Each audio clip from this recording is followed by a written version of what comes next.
I've been talking about digital signal processing and what it can do for the world, especially in the way of society's control. Like in the way of law enforcement, in the way of justice, and in the way of keeping terrorists away from us. And that is a very important thing. But what about phone thieves? Let's close the loop. Let's continue on and do that.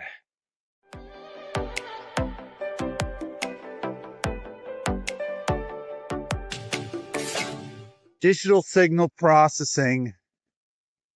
The reason why digital signal processing is so great is phones as we know them, they still have a bit of chippery inside, don't they? They have a microchip inside like a computer. I'm taking a walk. I'm in the forest right now. And that chip can be basically covered in epoxy, other than for its connection gaskets such as USB or a common interface or something like a DC jack, if you will, which isn't extremely relevant in this case, a bit of a giveaway. But it could also be for a microphone, for instance. So those connections could be extruded and then the epoxy can be applied, making it completely bulletproof, completely waterproof, especially if there was a rubber gasket or a silicone gasket added to those connections. But moreover, what we think of as chips and weight and bulk of a phone usually stems from the battery. And I want to tell you about this really great stuff. It's hardened silicon. It's a rare known product. And hardened silicon is not commonly used just because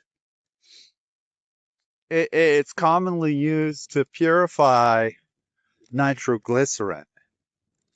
But that is another sector. But could not the silicon be used for a battery? Oh, yes. And its density is so much greater. It has probably 8 times the power potential of a regular silicon-based battery. And really, there isn't anything better on the market. But that was 20 years ago. Of course, consider that at one time I'd had family in industry and religion too. So as you might expect, I'm fairly well-rounded. But though these technologies had existed 40 years ago, they couldn't have been applied. You still had to make them.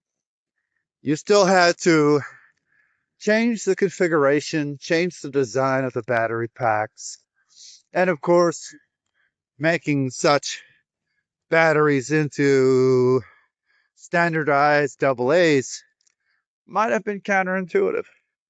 Might have been, but it could have changed the game perhaps. But beyond that, what this can mean is now you have a battery that can take in power. So where does the power come from?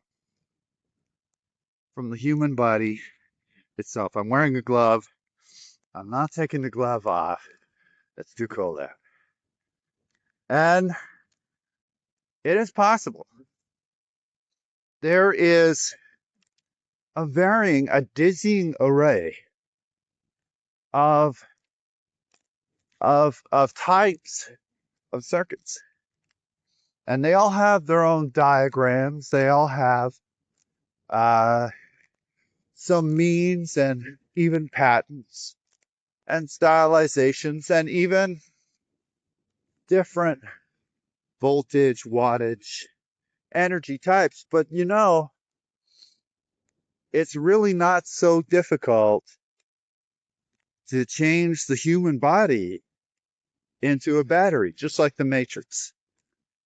And if you do that, it also enables something else, biorhythmics.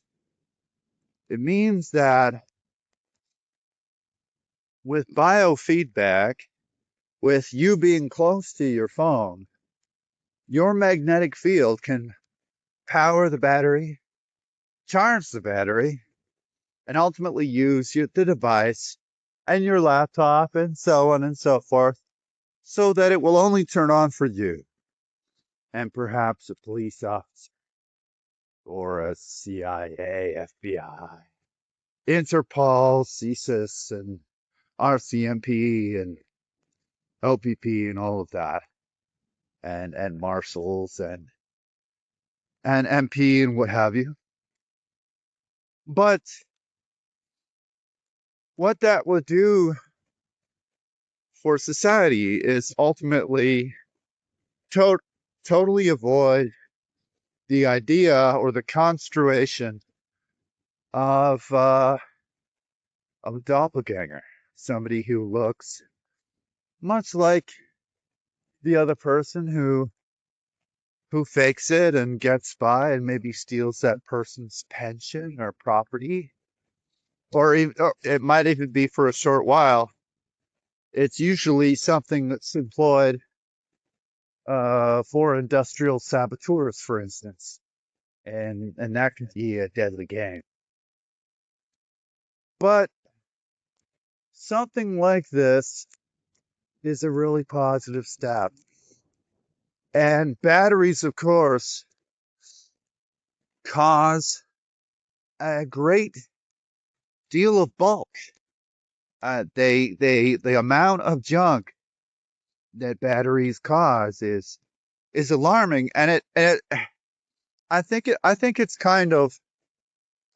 really kind of nice to think that these hardened silicon batteries really, they can be recharged over and over again, and perhaps even glued together, melted together, combined. So you really wouldn't have any problems recycling a battery of this kind. But it's not necessarily a battery which we use. Like I said, as verbose as I am, it's very relevant to take into context. Like in the case of old transistors, like in the case of old circuits and electric stuff, society had been well aware of its existence for a long time, just didn't really have the option. They had to consider sometimes city defense, country politics, making sure that everyone is somewhat happy. And as countries and history has proven, that is very difficult. And industry is no different. But nonetheless, the amount of junk, whether you're an environmentalist or not, is something that costs the country a lot of money. Any country where you might be. And in my opinion, it would be a really bad idea to keep making phones as we are,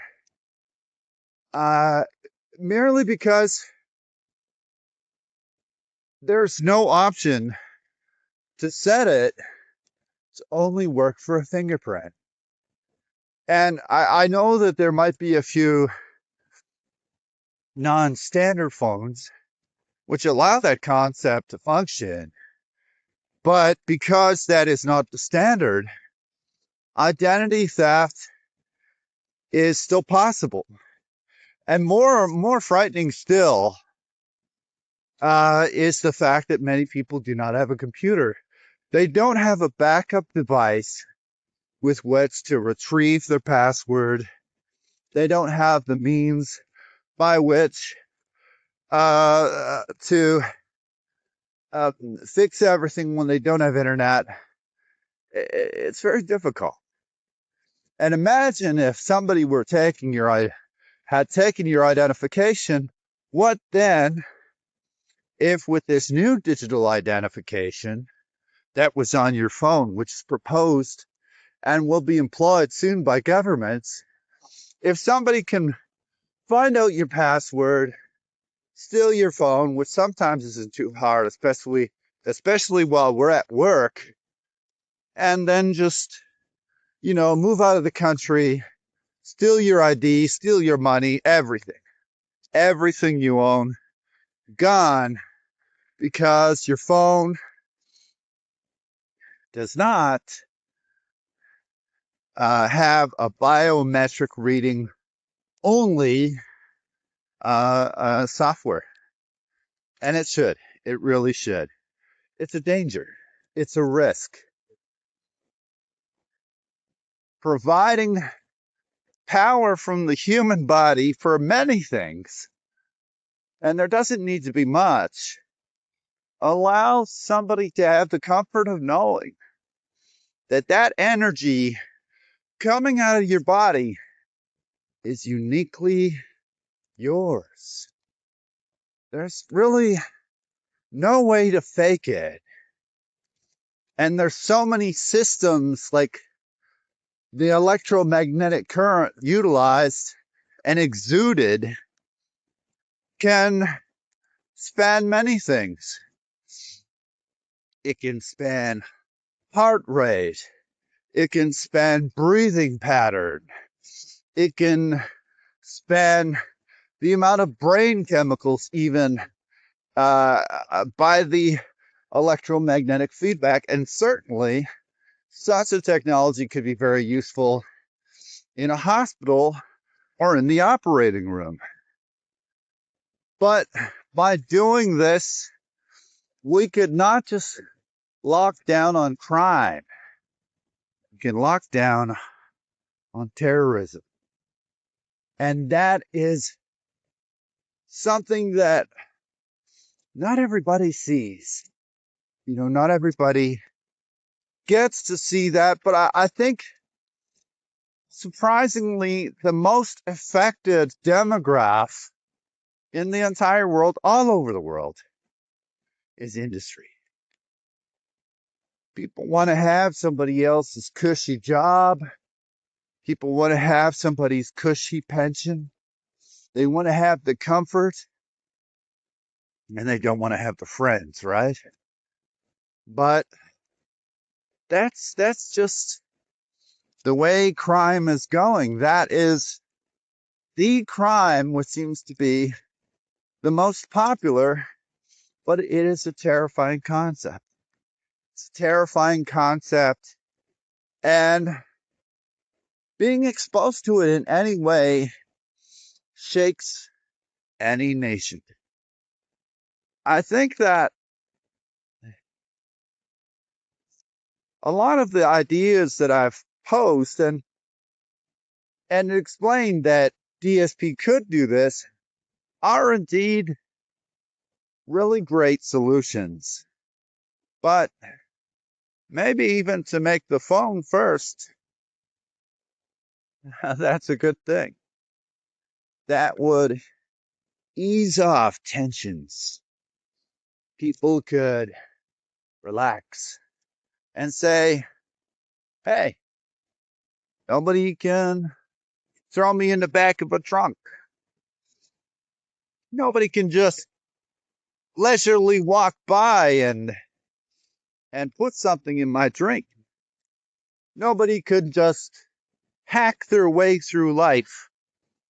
Any education or certificates of education that you provide through your phone will be yours.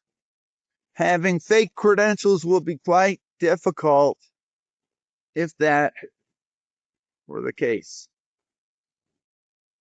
And other than the blog post I made about the lock that will save the world, I can't imagine anything more important than this. Now, unfortunately, because due to the lack of contracts, I'm laid off temporarily right now. So I am available. But nonetheless, likely it'll have to be weekends. And I could certainly work with a small company, and we could sort out the electronics and the hardware required.